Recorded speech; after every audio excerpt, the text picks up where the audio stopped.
Anaa pa sulod sa Philippine Area of Responsibility ang bagyong Tomas. Apan Pag-asa Visayas mitataw nga dili kini mutug pa sa yuta. Ug alang sa dugang detalye aniya si Engineer Jomer Eclarino, weather specialist sa Pag-asa Visayas.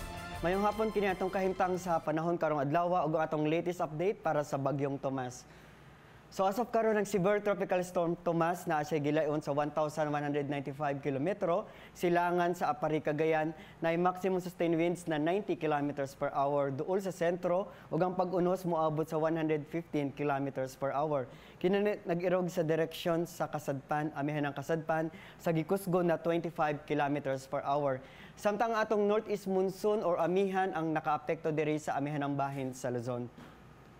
Base sa atong latest track, ang bagyong Tomas or severe tropical storm Tomas, dili siya mulandfall sa any part sa atong nasod o posible makagawas na sa atong Philippine Area of Responsibility sa Wednesday.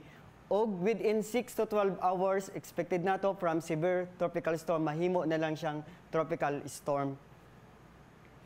Ang atong weather forecast sa tibok sa Kabisayaan, lakip na ang Metro Cebu, makasinati ang maayong panahon ug natay mga patak-patak na kalit na mga pag-uwan. Ang range of temperature sa Cebu moabot sa 25 to 31 degrees Celsius.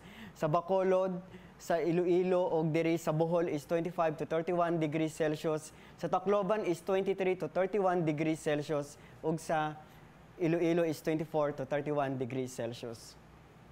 Ang atong extended weather outlook sa tibuok sa Kabisayaan, nakita nato sa atong latest models, wala tay nasigpatan na mahimo na low pressure area o bagyo within 5-day forecast.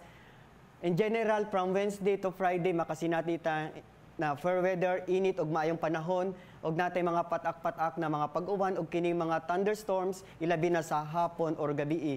Ang range of temperature sa Cebu from Wednesday to Friday is 25 to 31 degrees Celsius. Natay expected heat index na moabot sa 38 degrees Celsius. Ang hangin sa tibok sa Central Visayas ug sa Western Visayas hinay ngadto na sa kasarangan ug ang kadagatan malinawon ngadto na sa kasarangan ang pagbalod, samtang diri sa Eastern Visayas makasinati silang kasarangan ngadto na sa kusog na hangin ug ang kadagatan kasarangan ngadto na sa pagkabalaron. Natay gale warning diri sa Northern ug Eastern Samar ug ang gitas-on sa balod moabot sa 2.8 to 4.5 metros. So ang mga manadagat o gagmay na sasakyang pandagat, abisuhan natin muna dili muna mulawig ug ang mga dagkong barko maging alerto sa dagkong balod. Ang dagat muhunas alas 6:01 karong hapon ug motaob alas 12:39 sa buntag. Ang adlaw mo silang alas 5:44 sa buntag. Para sa atong dugang detalye, mabisita ta sa atong mga official social media sites sa atong website sa www.bagong.pag-asa.dost.gov.ph. Ikan diri sa Pag-asa Mactan, DOST, ug para sa Balitang Bisdak, kini si Jomer Eclarino. Maayong hapon.